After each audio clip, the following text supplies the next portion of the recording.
Seperti yang kita tahu bahasanya amal puasa ini amal yang menjadi salah satu rukun Islam, sebagaimana disebutkan dalam hadis yang sahih, buniyal islamu ala khamsin, dan salah satunya Nabi SAW menyebutkan wasiyamu Ramadan, di antara rukun Islam itu adalah puasa di bulan Ramadan.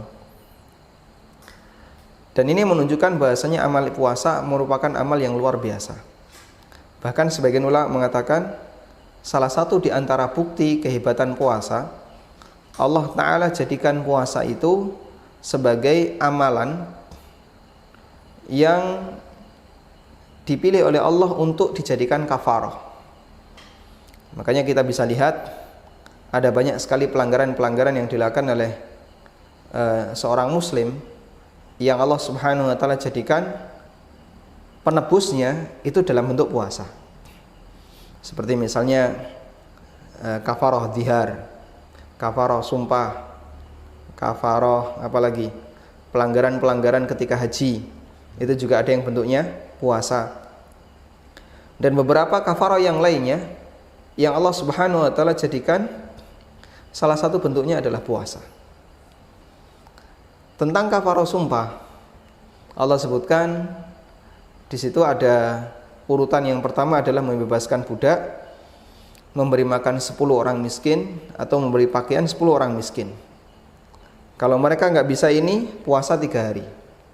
Allah tidak katakan kalau kamu nggak bisa puasa atau tidak bisa melakukan 3 hal yang pertama, lakukan sholat sekian rakaat, tidak. Tapi Allah pilih dan Allah jadikan sebagai kafarah itu puasa. Kafarah pembunuhan itu puasa 2 bulan berturut-turut. Kafarah melakukan dzihar juga puasa. Kafarah hubungan badan di siang hari bulan Ramadan puasa.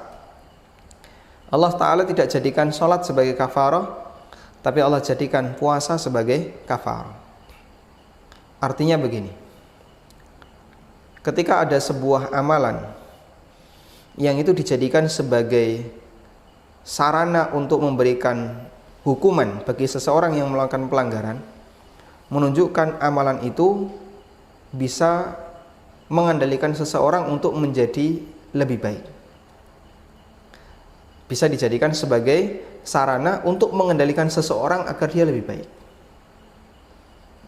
Misalnya ya, sebagaimana dalam teori parenting kita bisa lihat, ketika seorang anak melakukan pelanggaran lalu dia berhak mendapatkan hukuman, maka orang tua tidak hanya sebatas memberikan hukuman, yang penting hukuman, tapi akan diarahkan oleh orang tua, kamu harus lakukan ini.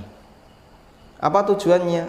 Salah satunya mungkin ini agar lebih mendidik dia untuk bisa semakin dewasa, untuk bisa semakin mandiri, untuk bisa semakin. Nah, ketika orang melakukan banyak pelanggaran-pelanggaran tadi, Allah Ta'ala jadikan hukumannya itu puasa, bukan sholat, bukan bukan haji atau umroh, tapi Allah jadikan puasa. Dan itu menunjukkan bahasanya amalan puasa itu bisa memaksa seseorang untuk bisa menjadi lebih tertata akhlaknya. Nah, itu salah satu di antara keistimewaan puasa.